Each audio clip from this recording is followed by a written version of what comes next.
Penitenciários de Pernambuco, João Batista de Carvalho. João Batista, bom dia, obrigado por sua presença aqui no Plantão da Cidade. Bom dia, Gugel, bom dia, sociedade pernambucana.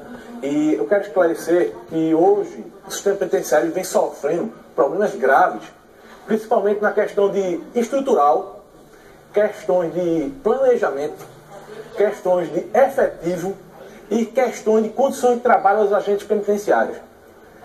O problema é um problema que vem sendo procedido durante os anos, principalmente porque, para se ter uma ideia da cidade pernambucana, existiam em 2000 8.000 detentos e na faixa de 1.075 agentes penitenciários, 9 unidades prisionais entre 2000.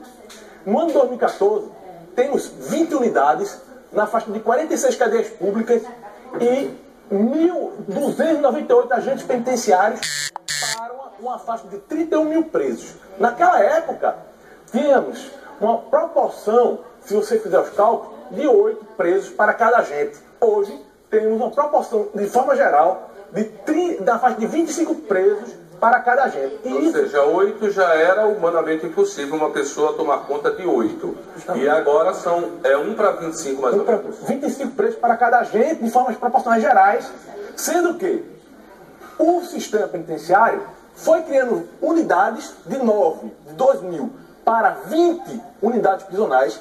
O Estado não fez a adequação de colocar esses agentes penitenciários, chamar efetivo, para que ele faça o sistema de fiscalização, a questão de inteligência, a questão de disciplina, segurança, porque o agente penitenciário, ele não só trabalha na questão interna dos estabelecimentos penais, ele faz também apresentações judiciais. Ele é um link da área de segurança com o Poder Judiciário e com também o Ministério Público. O que me chama muito a atenção, João Batista, e o Aníbal Bruno é um complexo prisional que eu acompanho há muito tempo, é que a capacidade era de 1.448 presos. E, na época, tinha em torno de 4.000. Eu lembro na época que o juiz de execuções penais chegou a dizer que não poderia mais entrar preso no Aníbal Bruno e tal. E agora houve uma reforma, né? Transformaram em complexo 3 presídios. De 1.448 aumentou para 1.500 a quantidade de vagas. Só que o número de presos pulou de 4.000 para 7.000. E uma coisa que está em sentido contrário ao próprio Ministério da Justiça, que determina que as unidades prisionais, hoje, ela tem que ter capacidade de vagas de 500 no máximo.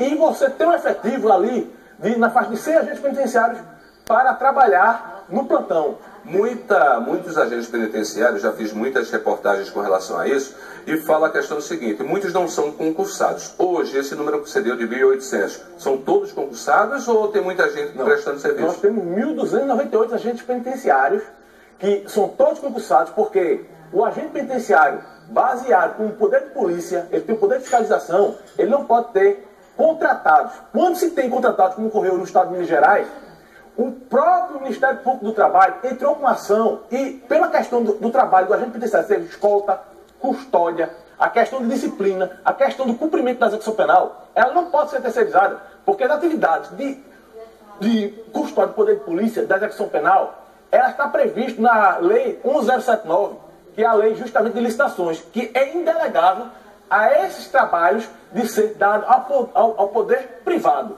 O agente penitenciário hoje, ele ainda sofre muito com relação aos famosos chaveiros, porque o chaveiro hoje faz uma tarefa que deveria ser do agente penitenciário. O que ocorre é justamente a omissão do Estado. Quando você não coloca um efetivo, por exemplo, no presídio Frei Damião de Bozano, como no de Salgueiro, que foi evitado fugas no trabalho heróico dos agentes penitenciários. O que eu quero deixar bem claro aqui é que os agentes penitenciários, apesar de pouco efetivo, vem fazendo apreensões de drogas, de armas, de contenção. Uma questão, por exemplo, de evitar fuga como no Salgueiro e no presídio Frei Damião de Bozano, apesar das condições de trabalho, que você tem coletes vencidos, você tem equipamentos de raio-x que era para existir, escâner corporal, o escâner de raio-x para a revista pessoal, não existe nas unidades. O que existe, muitas vezes, é uma máquina de raio-x que o secretário fala. Essa máquina é para objeto pessoal, para fazer alimentos. Mas essas máquinas, é que eu quero fazer uma denúncia aqui. Elas, quando se fez uma licitação, ela não se abriu na licitação o poder de que se faça a manutenção. Então as empresas, quando se fez a licitação, não tem essa previsão de fazer a manutenção. Então, essas máquinas são aquelas que chegaram mais ou menos há 2 anos? Há 2 anos, mas já estão quebradas em grande parte. E quando ela ocorre de uma quebra feita no Pejalb, se tirou de buíque e botou no Pejalb, que é o presídio, um dos presídios complexos curados. Outra questão dos veículos, por exemplo, a licitação que o secretário falou, ela tinha uma questão, aí tinha um sucateamento. O que eu estava fazendo? Fazia contrato de 3 meses. Aí eu pergunto à cidade pernambucana, qual a empresa que vai investir numa renovação de frota com um contrato de 3 meses?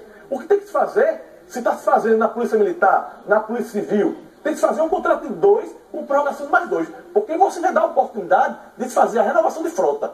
Ok, João. Obrigado por sua presença aqui no plantão da cidade, tá? E até uma próxima oportunidade, esperar que os problemas sejam minimizados pelo menos. E a última coisa é que existe um pessoal de curso de formação aprovado, esperando o concurso, e ser chamado para que o Estado, e amanhã nas minhas administrações, Dr. Paulo Câmara, que faça a convocação desses concursados e de outras pessoas que estão à espera também, que estão aprovados no concurso.